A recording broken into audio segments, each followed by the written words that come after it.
with your hosts, Brian Alvarez and Big Vinny V.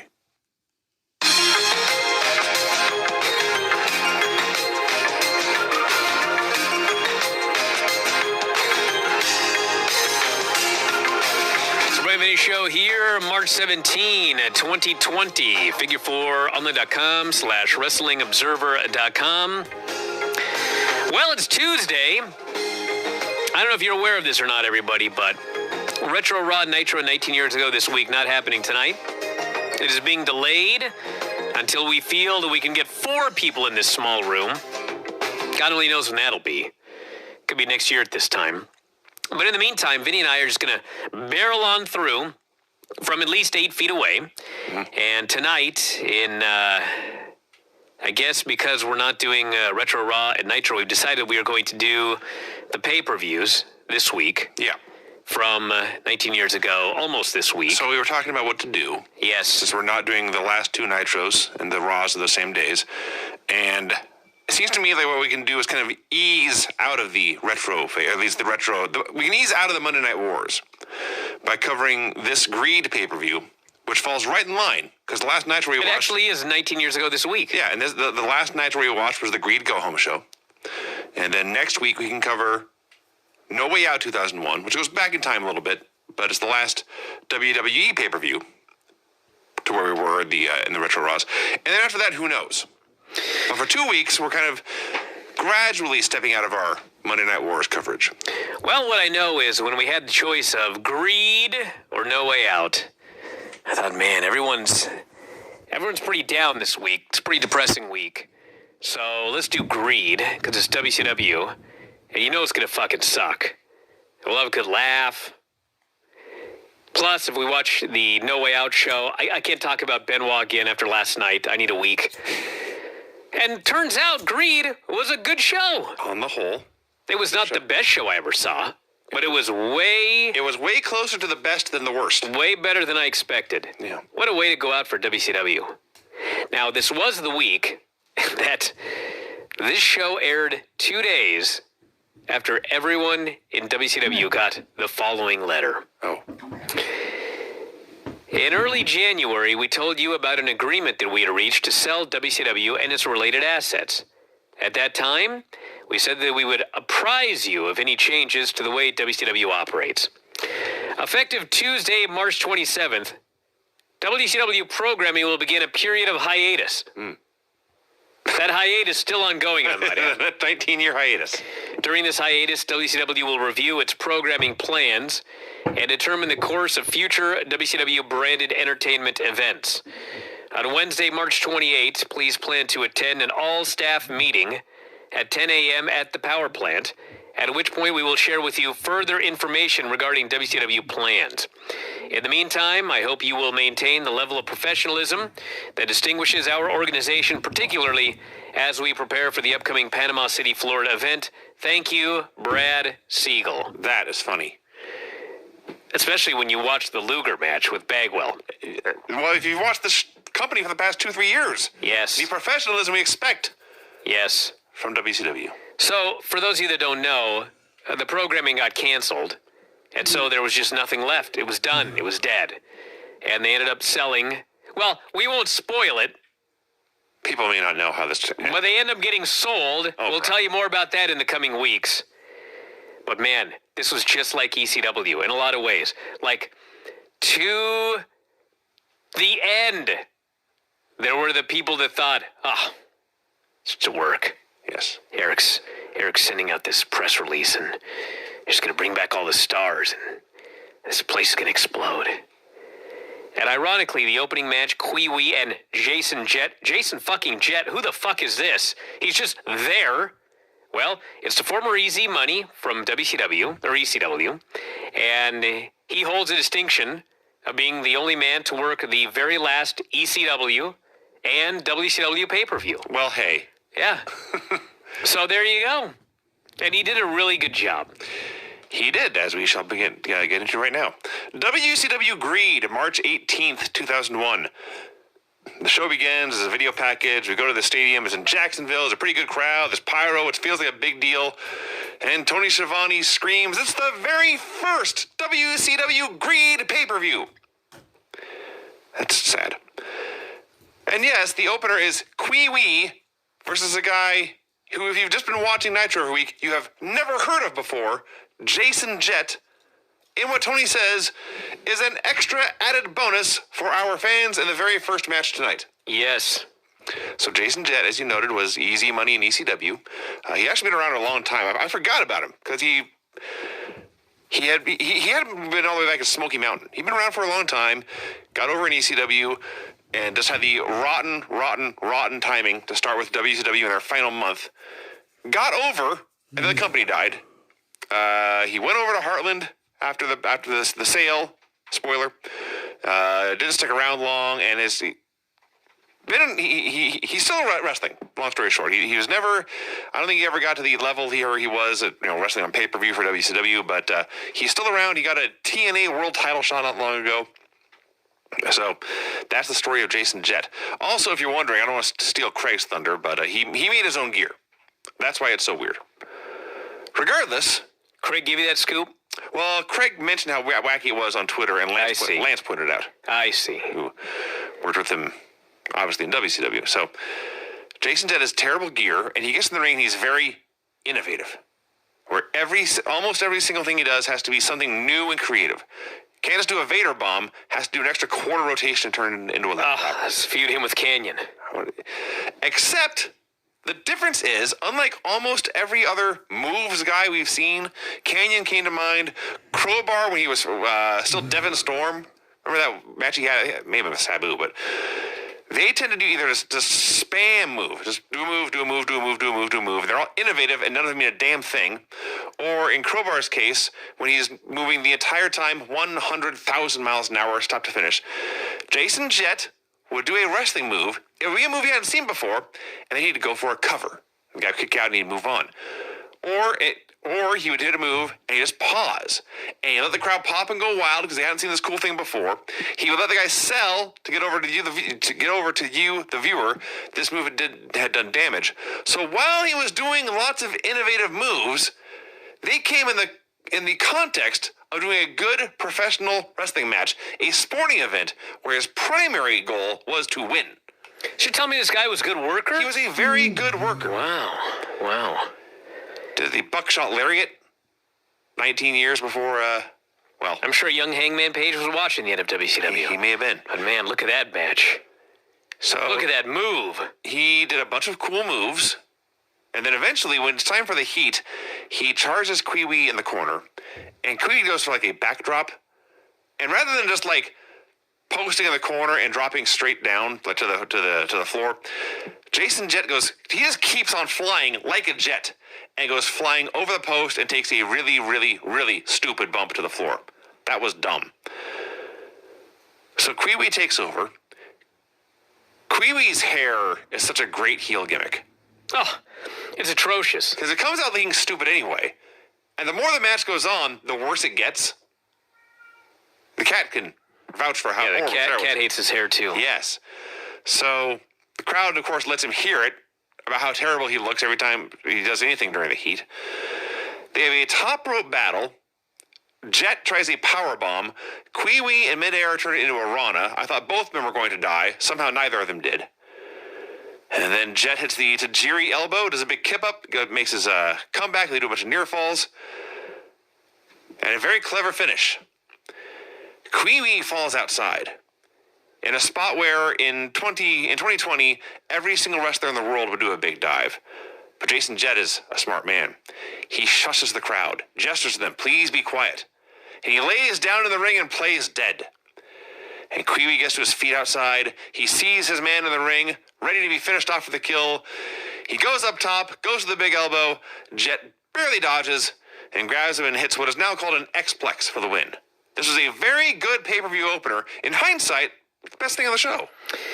You know, I had so many feelings about this match. When it started, I just couldn't believe that this Jason Jett, who, if you only watch Nitro, we'd never seen this guy before, and he's just here working an opener. They were just told. He's been in WCW a week, had a match on Thunder. And they went a long time, too. Let me get the exact time of this match here, because I'm a man who is a man of stats. Sure. They went, Jesus, only 12 minutes, 17 seconds. Felt longer than that.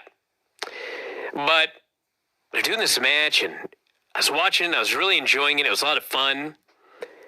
And then it felt like they were building to a finish. And then Key was just laying there with him in a hold. And I'm like, okay, now you've gone too long. So then Jet makes a comeback, and there's so much cool stuff that I got back into the match again. And I was like, I was wrong. They didn't go too long. Then they do that top rope super power bomb into a super Frankensteiner, and Tony Schiavone literally almost has a heart attack. He's screaming at the top of his lungs. He's probably purple. Thought for sure they were going to both break their neck. Get to the finish, and I saw, you know what? That wasn't like a great match, but you know what that match was? That match was a lot of fun. Sure. And it also, when it was over, like as a Nitro viewer, I never saw this guy before, but he has one match with, of all people, Kiwi. Yes. And when it's over, I want to see more Jason Jet. So you couldn't ask for more. I give it 2 thumbs up. Elix Skipper and Kid Romeo versus Kidman and Rey Mysterio Jr. in the finals. I wrote semifinals, that's wrong. The finals of the Cruiserweight Tag Team Championship Tournament. I was so confused because of the way we do shows, and I wasn't sure exactly when this was. I thought this was just a random tournament match. And then in the finish, there's new champions. There's belts, yes. It's like, okay. Well, half the matches were on Thunder. It's like, so I think we watched the A block, basically. We did not see the B block. The other thing I got out of this is Ray and Kidman obviously are awesome. Yeah. They did a great job here. But so did Kid Romeo and Elix Skipper. Sure. And this Kid Romeo fella, he wasn't like the best worker in the world or anything like that, but as much as everybody makes fun of the power plant, as they should in most cases, this fucking guy trained at the power plant, and he had been in the business for 2 years. And if you look at how good he was in this match, and you compare him to some of the people that have been at the Performance Center for like 5-6 years, Sure. It was a stark contrast. I don't know what it was, but I was like, fuck, look at this guy. And he had a great physique, and he had good poise, and he had a gimmick, and he just never did anything. Never looked green, never looked deer in the headlights. No, but I mean in the future, like, Yeah. he had a little career, and then he was done. I don't know what happened, but I watched him here, and I thought, man, this guy could have really been something. Well, part of what happened is WCW died. I mean, that's a big something. That's a big something. And it took 20 years for guys like Kid Romeo, unless they were super, super, super dedicated, to stick around. WCW dying, for those of you who weren't around, like it wasn't just a wrestling company went out of business.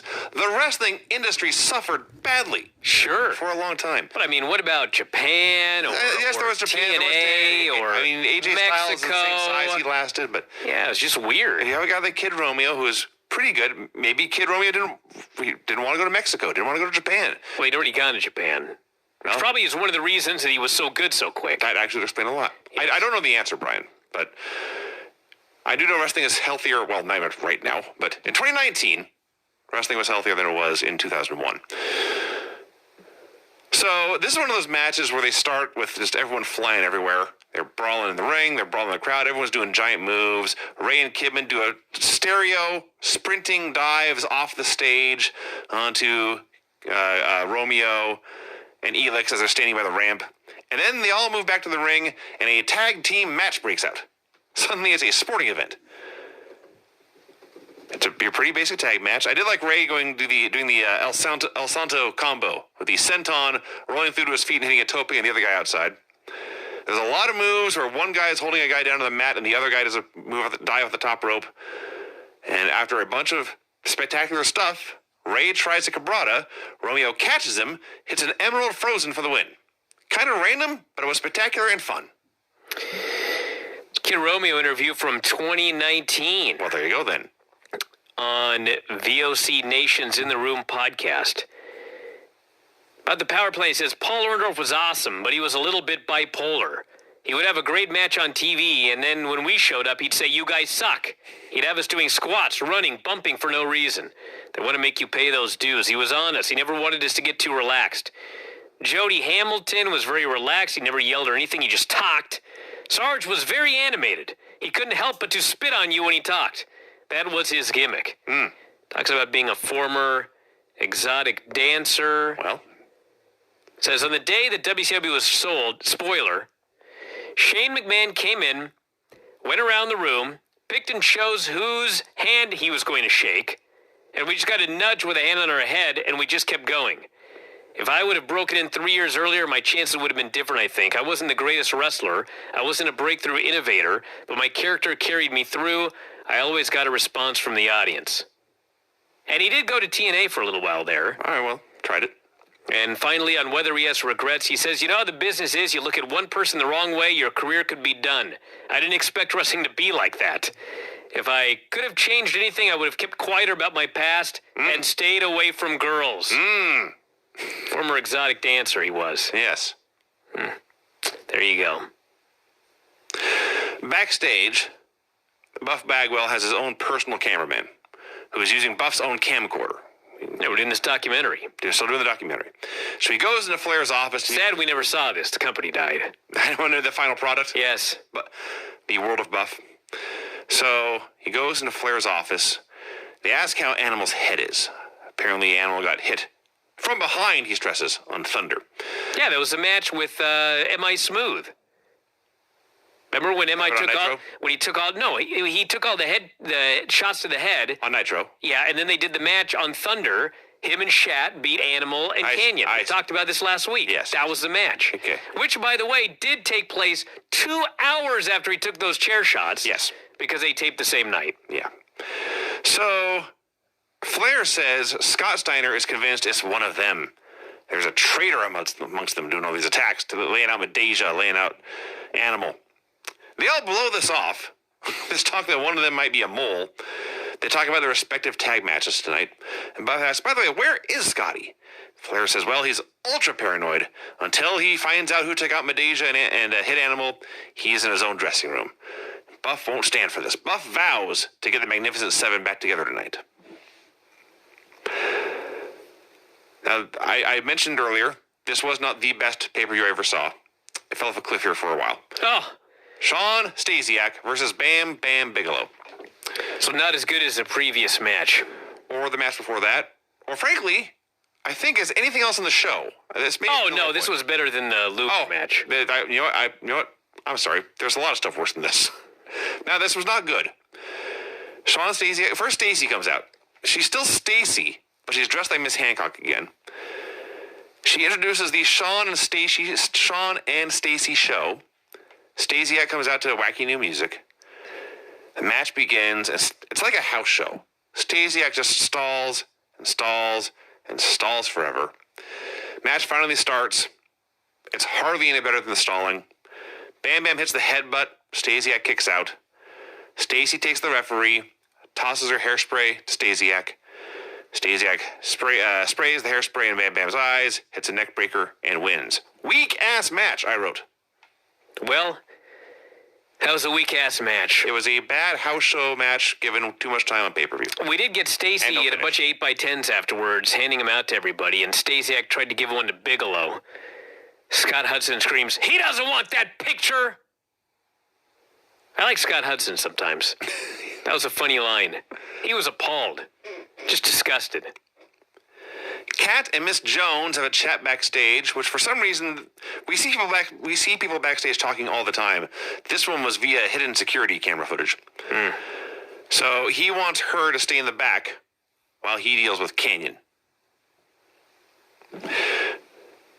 Elix and Romeo are celebrating their championship win. Prime time, all one word it says on the screen. Primetime. And Primetime puts the belt on Elix. Or Primetime puts the belt on Romeo. Romeo puts the belt on Primetime. They're all very happy and jolly. And they give each other a big hug. And then stop the hug quickly. And do a manly, platonic handshake instead. Kid Romeo says the chicks are going to love us tonight. That's right. I thought, would it have been that hard to send... I think Borash was there at the time because he was working for WCW Live. Send Borash with them to the club, wearing only their gear and their belts. Of course. And just fucking go nuts. Hey, maybe they it would did have been unbelievable. Maybe they did after this and it'll be on Nitro. I would not hold your breath. No. Lance Storm and Mike Awesome versus Hugh Morris and Canyon. Conan. You're right. Okay, I got it later. I am correct. Yes. It's Conan. Lance Storm and Mike Awesome versus Hugh Morris and Conan, who is not and never has been Canyon. No. So, Lance does a promo. He's going to finish this tonight and then go chase the tag team titles. I got the heat on Conan forever.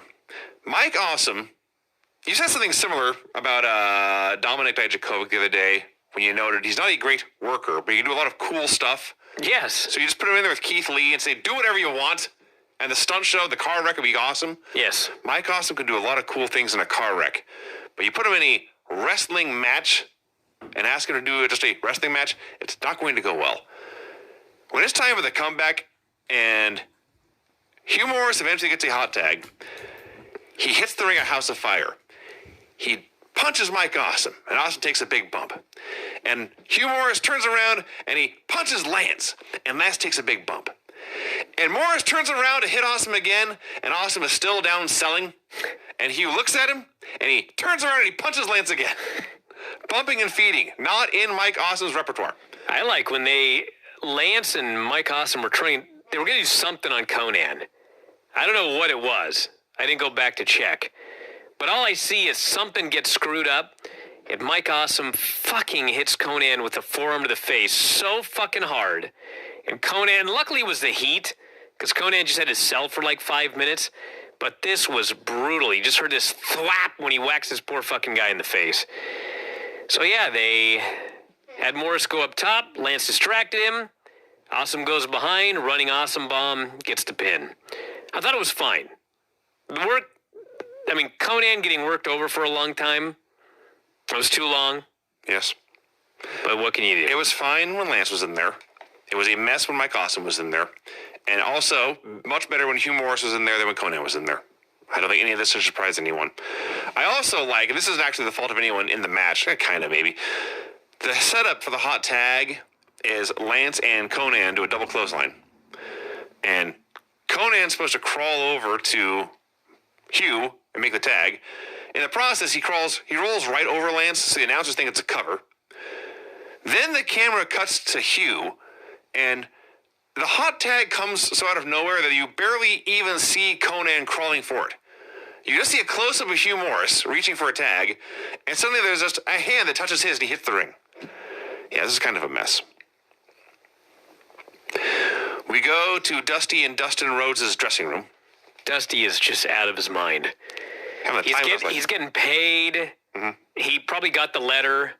He doesn't care. No. But even not caring, he's more entertaining than anybody on the show except Ric Flair. So, the steps for this tag match are, if Dusty and Dustin win, the heels will have to kiss Dusty's ass. These are not official steps, by the way. No, there was no contract signed with this, Yes. but that's what Dusty said. So they're talking about this, and here on this promo, on this pay-per-view, where they Kiss My Ass match, they were bleeping the word ass. Well, it was funny because they bleeped it. And then at the very end, Dusty says, the match is Flair's face in my ass. And they don't bleep that one. They gave up. they had no more bleeps to give. So This is very racist. Poncho bringing in a bunch of burritos? I didn't catch his name was Poncho. Yes. But Dusty says, I've got some special workout stuff planned. A man, I actually wrote here, somebody. I did not catch his name as Poncho. Dusty called him Poncho. Poncho brings in 240 burritos, is what Dusty said. And then clutches his back. Clutches his They're back. heavy burritos. And Dusty says, I got a tip for you. Don't bet on the horses. That was Poncho's tip for bringing in 240 burritos. Wow. And Dustin is already reacting to the stench of these burritos before Dusty even opens one. Buff finds Rick Steiner. Bagwell's doing his documentary, okay? And he's got 2 questions for Rick Steiner. Now, if I may set this up, I'm going to go back to my Raw report from Monday night because I want to do a compare and contrast. So on Monday night, Charlie interviews Kevin Owens. Kevin Owens is feuding with Seth Rollins. Yes. And Seth Rollins has challenged him to a match anytime, any place. So, 3 weeks before WrestleMania, her question to Kevin Owens is, Kevin, a few weeks ago, Seth Rollins challenged you to a one-on-one match anytime, any place. So, have you given any thought as to where you want this match to happen? That's her only question. So now we got WCW agreed, and Buff Bagwell has to interview Rick Steiner. He asks 2 questions. They're both significantly better than any question Charlie has asked in the year 2020 thus far. And this is Buff Bagwell, who doesn't give a shit about anything and is on cruise control, presuming he will just immediately be hired by WWE. He says, Rick, what are you going to do to Booker T tonight? Great question. Rick says, I'm going to thump his butt in a minute. Buff's second question, what is up with Scotty? This Madeja thing has gone to his head. He's accusing everybody. What's going on with your brother? Great question. Rick says, as soon as he finds out who's messing around, everything's going to be back to normal. Now, granted, that was a shitty interview segment. But still, even in a shitty interview segment, those were 2 acceptable questions. Buff Bagwell had questions, and he wanted to get answers. Fuck. Well, I think that says a lot about how far standards have fallen, because here's what I wrote down about this. Buff found Rick Steiner. Rick vows to thump Booker's butt in a minute. How long should I go, he says, like they're booking the match. Yeah. Buff asks about Scott, and I can't even pay attention to get Rick's answer. Wow. Like, I zoned out. Like, the segment was over. I was like, what did Rick say? And then I realized I don't care. Well, that's the problem. You don't care. You know, you didn't acknowledge it was a shitty interview segment. Then we go to Palumbo and O'Hare cutting a promo. Palumbo says he and O'Hare are survivors. First, I just realized how weird this is. Palumbo says he and O'Hare are survivors. And then O'Hare says the 2 of them would die to defend these belts, and Lex and Buff will have to kill them to take them away. Hard to do if you're survivors. Shane Helms versus Chavo Guerrero. So Shane got new gear. It's trunks and knee pads and boots. And he comes out and Tony says, "New look for Shane Helms, he's got tights on." And there's an awkward pause and Scott Hudson says, "Thank goodness."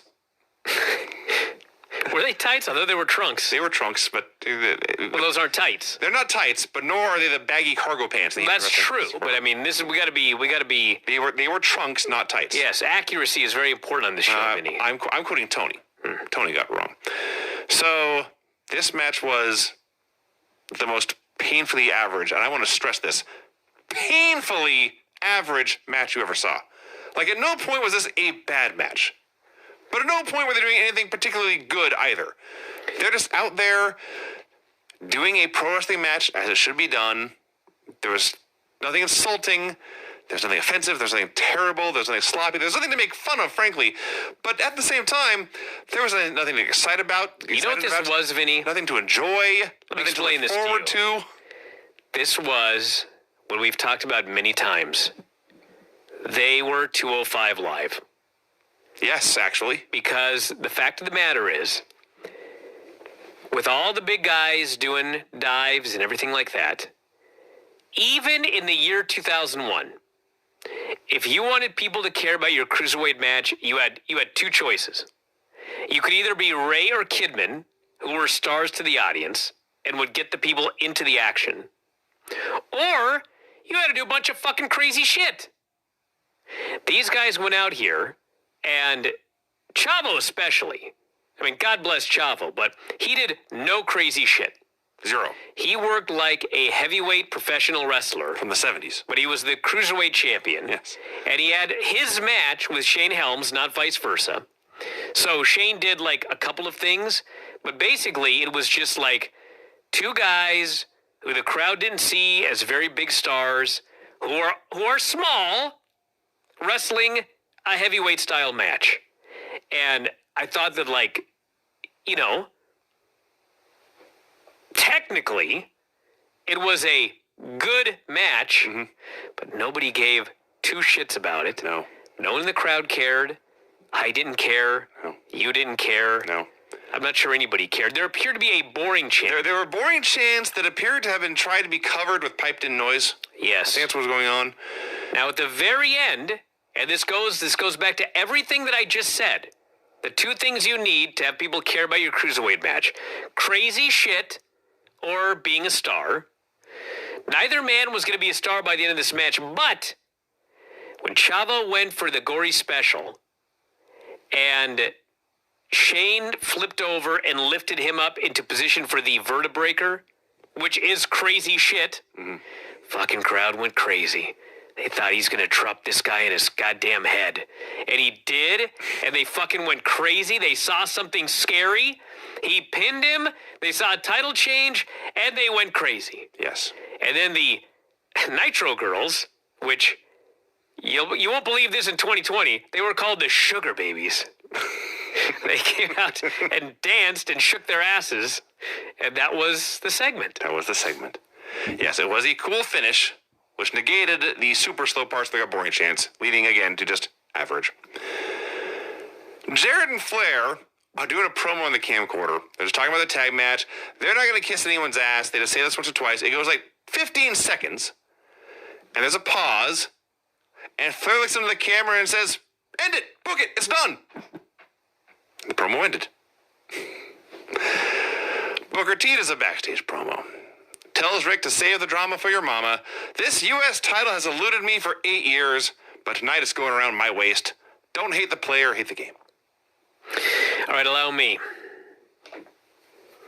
Lex Luger and Buff Bagwell versus Palumbo and O'Haire for the tag team titles.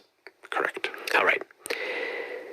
So this match was supposed to go 8 minutes. And O'Haire was going to pin Lex Luger with the senton. Luger and Bagwell decided that they did not want to do the job. They were told, well, you're going to do the job. So they complained, they cried, blah, blah, blah. And finally, they just decided, well, if we're going to do the fucking job, we're just going to go out there and just get it over with. So the 8-minute match ended up being 54 seconds. They go out there and Luger accidentally hits Buff. Luger and Bagwell get super kicked. O'Haire hits a senton on Both of them. Bagwell. He hits a senton on Luger, and he gets the pin. Bagwell and Luger, after taking a senton in 54 seconds, they decide, well, if we're going to do the job, we'll show them. They lay on the mat, and they lay on the mat, and they lay on the mat, and they start showing replays of this match, and they're still laying on the mat. And then they go to a backstage video with Scott Steiner. Scott Steiner is in the shower doing pull-ups using the curtain rod, which I have no fucking idea how it supported his weight. That's like the most amazing thing about the whole pay-per-view. So he's doing his pull-ups. He turns to Midajah. He says, how many did I do? She says like 110. He cuts a promo on DDP, vows to destroy him. They show more replays. They finally go back to the ring, and these two shitheads are still laying on the mat. Yeah. They finally are helped to their feet. They start being carried to the back. And then what you don't see is they go through the curtain, and this may not be the exact quote, but this is pretty much the exact quote. Their explanation was, that's all we could get out of them. So, in their fucking stupid ass minds, they thought that by saying that, people would think, oh, O'Haire and Palumbo, they're so green that Luger and Bagwell, they could only get 54 seconds out of them.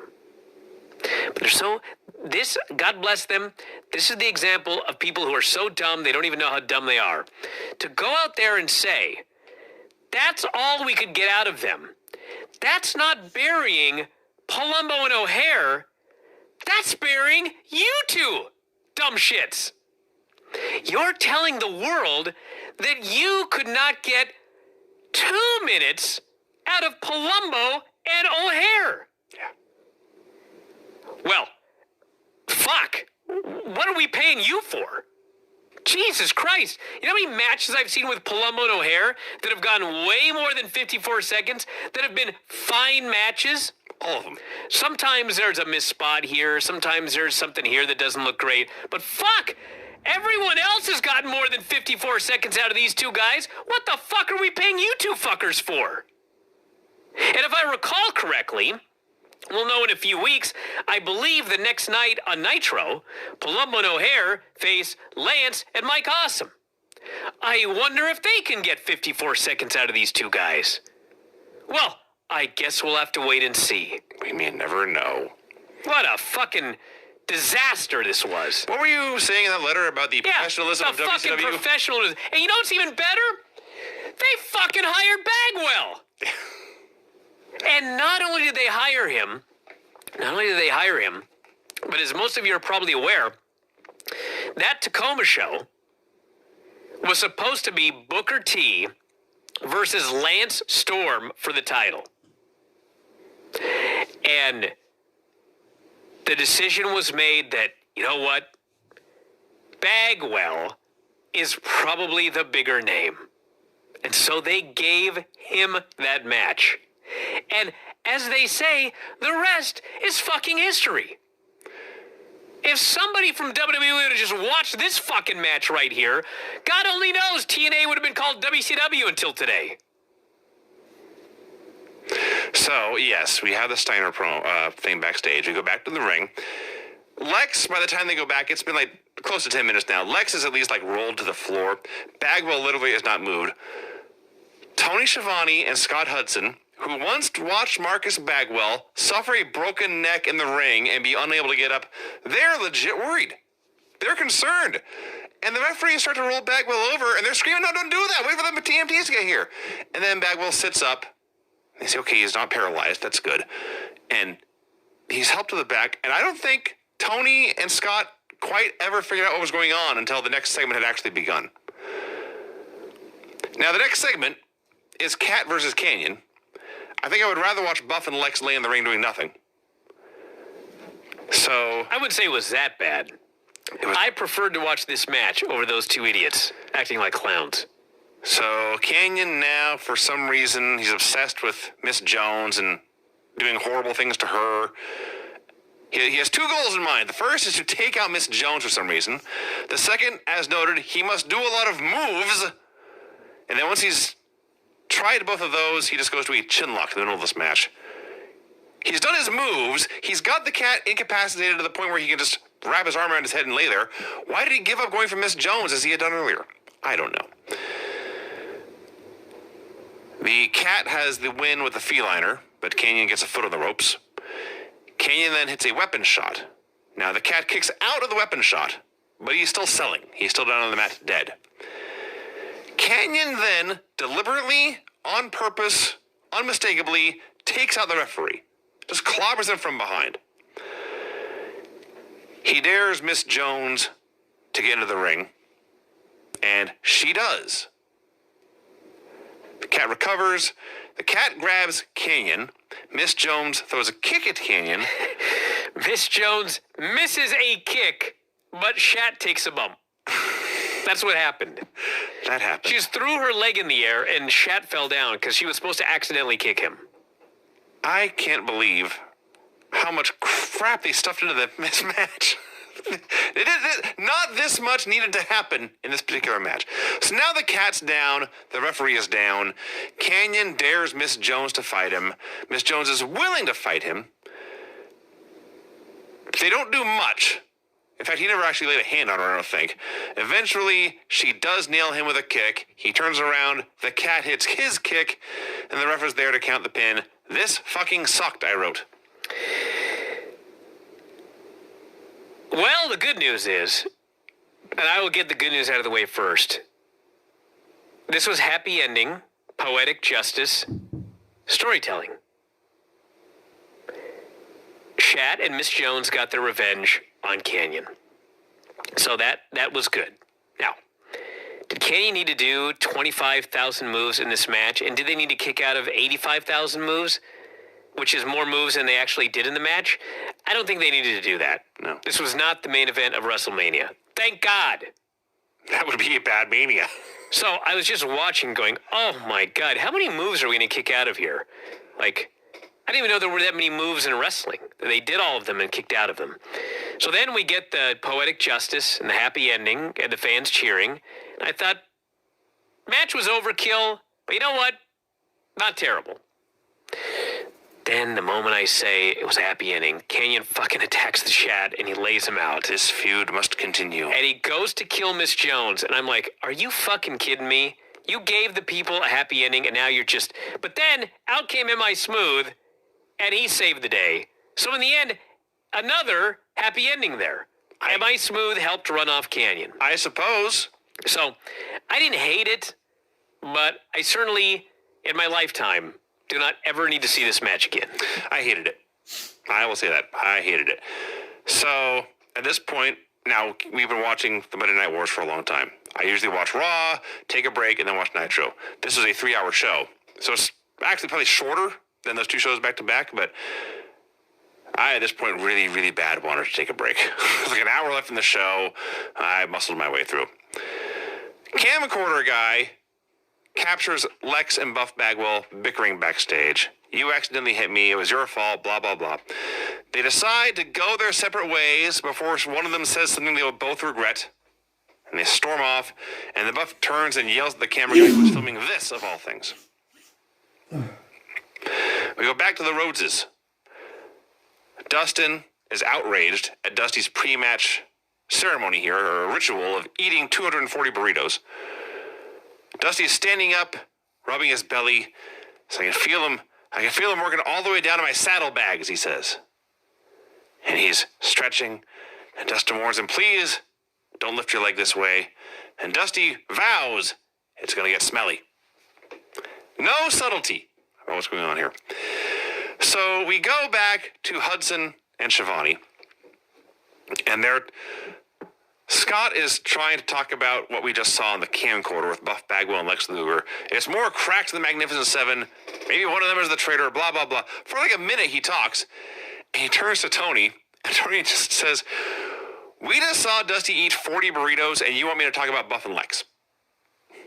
Indeed. Rick Steiner versus Booker T. All right, a new way the network sucks. I haven't seen this one before. I press pause. I get like a drink of water or whatever. I come back, I press play. The show goes back to the start of the pay-per-view. Ah! That sucked.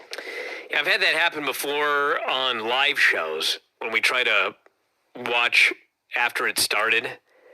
But yeah, that's a powerful glitch. That happened like 3 times in this show. What are you watching on? The web browser. Oh, we could just go back to where you were. I can just scroll. Yeah, but then I have to. Actually, yeah, okay. I realize that sucks, but like, it's not like you gotta watch the fucking show again. No, I can fast forward. And yes, I realize there's more important things in the world going on. But it should not be this hard to make something work the way it's supposed to, especially when it has worked the way it's supposed to for many years. I don't remember what it was, but there was some service I had where if that would have happened to you, you would have to fast forward to get back to where you were, but it only had 2 times speed. Okay, this is better. I'm like, what I can click and drag the thing along. This is much better. But it still sucks. Speaking of sucking, Rick Steiner promised me he was going to thump Booker T in a minute. Instead, we got this match. It was much worse than somebody thumping somebody in a minute. They laid around. They did nothing. It was very lazy. Finally, there is a ref bump. And then Rick Steiner hits a German suplex and makes a cover, but there's no ref. The heel hit a wrestling move and made a cover and was screwed because the ref was out of position. They do some stuff. Shane Douglas appears. He's got a cast on his arm. He's feuding with Steiner. He waffles Steiner with a cast. Booker hits the bookend, and he wins. Ever since Booker T won the World Championship for the first time, he has been the biggest geek of a babyface ever, and it just continues. He can never just win a match clean. There must be shenanigans. There must be lucky breaks. The heel must get screwed. Booker gets every break and somehow scrapes by and escapes. Dude, it's not only that. The heel got screwed twice. Yes. Because Steiner had a visual pin and Douglas out there with the cast, which, by the way, there was a ref bump in this match and the last match. Yes. And somebody used a cast in this match and the last match. Yes. Is this that hard? Yes. The show was not perfect, but thankfully it got perfect next. Well, first Animal finds Buff laid out. And Lex comes in and he says something to imply maybe Animal did it. And Animal says, no, I just got here. And it's like the modern WWE promo where they leave the camera on the guy way too long. They left the camera on Lex way too long, which just left him staring at Animal in suspicion for 10 seconds. It was funny. And then Jeff Jarrett and Ric Flair versus Dusty and Dustin Rhodes. So Flair comes out. It's Ric Flair, the Nature Boy. He's wearing a Hawaiian shirt, slacks, and loafers. Yes. Like it's a surprise he was working tonight. Yes. There was a movement at the time because Flair was old to make sure that he wore a shirt. Right. But I mean, did we have to go all the way in that direction? To go... He looked like dad at the golf course. And not only that, you know what's most amazing? I guess it's not amazing at all now that I think about it. Ric Flair in a Hawaiian shirt, slacks, and dress shoes was still a better worker than almost everybody on the show. Ric Flair in Hawaiian shirt, slacks, and loafers, and Dusty Rhodes in t-shirt and blue jeans with a combined age of like 150. Best thing on the show by miles and miles and miles. Closer to about 100. And they knew, as great as Dusty was, he couldn't carry this match. So Dustin was in there for a long time. He did some stuff with Jarrett. He did some stuff with Flair.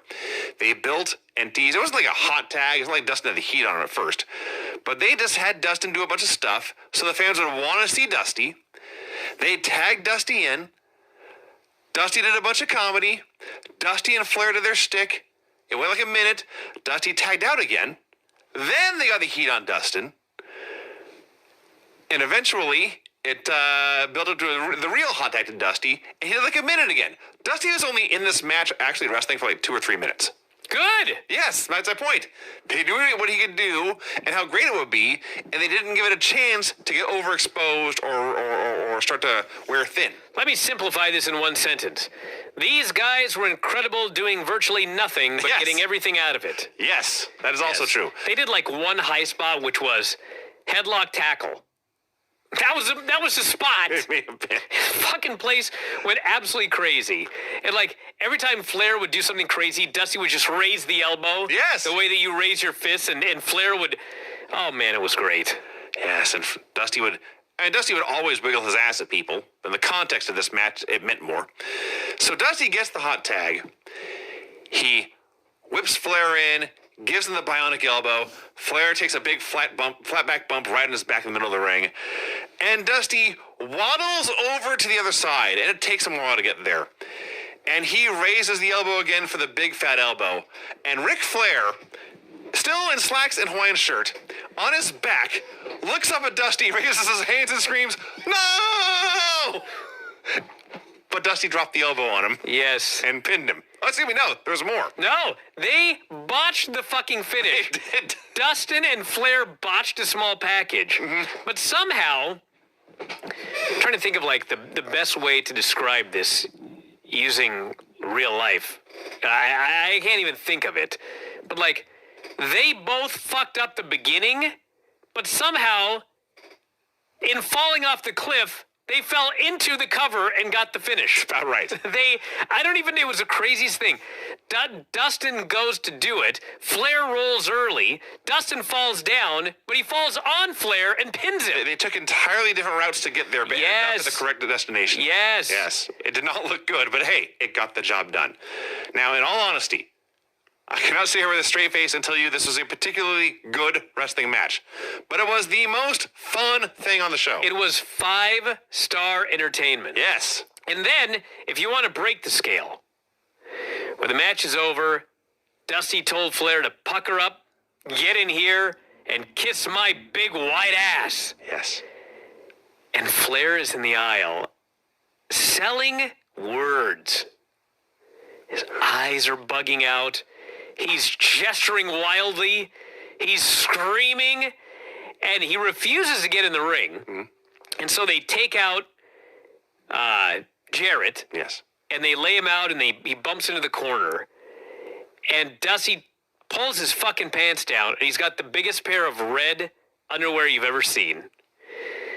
And as Scott Hudson noted, Flair sold the underwear. That's what he said. He may have taken a bump for the underwear, just the sight of it. He gets into the ring to sell even more. And then Dusty goes over and he rubs his ass all over Jarrett's face in the corner. Flair's just out of his mind. Flair and Jarrett flee up the ramp. Ric Flair's selling after this match was like one of the great moments of his career. Sure. If you have a compilation of the best of Ric Flair, Flair selling no contact. He's selling words and threats and an attack on somebody else. That is one of the greatest moments in Ric Flair's career. It was so good. And as they noted, here on the final WCW pay-per-view of all time, this was the first time that Flair and Dusty had ever worked together on a pay-per-view. On a pay-per-view, yes. Because all of their biggest matches had taken place before pay-per-view. Yes. And here they are having the highlight of the show on the last ever WCW pay-per-view, both in their 50s, in fucking street clothes. It was just, I loved it. I loved everything about this. You don't want to build the company around guys like this, but you run your show. There's plenty of room for one thing like this. There's something for everybody. Yes. And this was fucking for me. And you know what this was? Besides just being fun, this was a filler. This is the death spot on the show, but they didn't just waste it and then just send something out there to die. They sent something out there wacky to be fun to build to the serious main event. So Tony Schiavone, also in the not giving a fuck stage of his career here, he notes in all the post-match shenanigans, Dusty can pass gas on call. I've known that for many years. And then as Dusty's about to reveal the big red underwear, Tony Schiavone screams with glee, he's gonna drop Trow. Excuse me? That's what he said. And he did. He was right. He dropped Trow. Yes. So we got Scott Steiner versus DDP, Falls Count Anywhere, the main event. If you've ever seen a Nitro main event, this was like those. There was a lot of crowd brawling, a lot of weapon spots, very random table spot, lots of garbage, lots of crutches being used. Both guys end up bleeding. Scott Steiner, at one point, they got a close-up of his face and looked like he'd been cut in about 9 different spots. Well, the real big one was at the end, which I'm almost positive was Hardway, because Page is not bleeding at all. Like Shawn Michaels, before he went to the cage at Hell in a Cell, this fucking guy, did I ever mention that Shawn Michaels is the greatest? Oh, wait, really? He fucking hot take. Goes for a drop kick, and The Undertaker grabs his legs in catapult position. Yeah. Shawn's on his back. Yeah. As Undertaker is going for the catapult, Shawn gigs in mid-catapult, Yeah. goes into the cage, comes down, he's fucking bleeding all over the place. Yes. At which point he puts the blade, I believe, into his mouth and then into his trousers. Something like that, yeah. Which you would think that he would never do after an AWA match where he put his fucking blade in his pants and fucking cut his legs and fucking bled all over his white pants. Anyway, so DDP, there's no blood. His hands are nowhere near his head. Steiner fucking hits him with the belt. You just hear this. And DDP goes down and suddenly he's bleeding everywhere. I couldn't hear what he said, but he said something to Steiner. Ow, And- Brian. I think he said ow. He did a short conversation. Probably like, I think he said something like, finish me off or something. But anyway, Steiner goes for a crab, and DDP's just fucking bleeding everywhere, but he gets the ropes. And then Steiner gets a pipe, and he just beats the shit out of this guy. Blood everywhere. Puts him in the recliner. Page is bleeding all over, and he's submitted. Yeah. Goes unconscious. And like, this was not like an all-time great match or anything like that, but and it was the end, so this doesn't even matter. But if you look at the storyline that they were doing, which was Steiner was killing everybody. Well, he fucking killed this guy. He did. And I remember, and this was a little creepy till I realized that DDP wasn't dead, but we're watching the Nitro from 19 years ago, and when it ends, the next one starts. Right. So the next day is Nitro. Please don't tell me there's another funeral segment. And no, well, I don't know if there is or not, but I just know it opens with "Rest in peace, Diamond Dallas Page," because Steiner killed him at Yeah. this pay-per-view. Another funeral. And like when that graphic was on the screen, I was like, oh wait, he's not dead. It's storyline. But like if you watch this match, Steiner fucking killed this guy. Like if the storyline was he was taking out everybody, he took this dude out. Yeah. And eventually DDP was going to come back, obviously, with everybody else, but he was going to have to be out for a little while after this beating. Yeah. So yeah, that had all the makings of your classic WCW main event: crowd brawling, weapon shots, all that stuff. Ref being pulled out of the ring, interference, weapons, and then that finish. So, and then instead of just having Steiner pose with the belt and a little trademark icon on the screen and fading to black, we got like a 60-second recap video just reminding us all what we saw, which I kind of laughed at first, and then I was like, wait a minute, this is a better way to finish than just like yanking the cord and fading to black. Not only that, Vinny, how many fucking times have they tried to tell us what happened the night before, and we can't figure anything out? And here, they recapped every finish in like 30 seconds with clips. Yeah. This show was live. Yeah, it's also true. They threw that video together in a heartbeat. Yeah. But at the beginning of Nitro, Can't do it then. you watch Nitro, you don't know what fucking happened on this pay-per-view. So anyway, way better than I expected. I still can't in good conscience give it a thumbs up. I can. I give this 1 thumb up. I don't give it 2 thumbs up. I shall give it a thumb in the middle. All right. There's some good stuff and some bad stuff. There's better things to watch on the network. Well, sure there are, but as far as like WCW goes, this was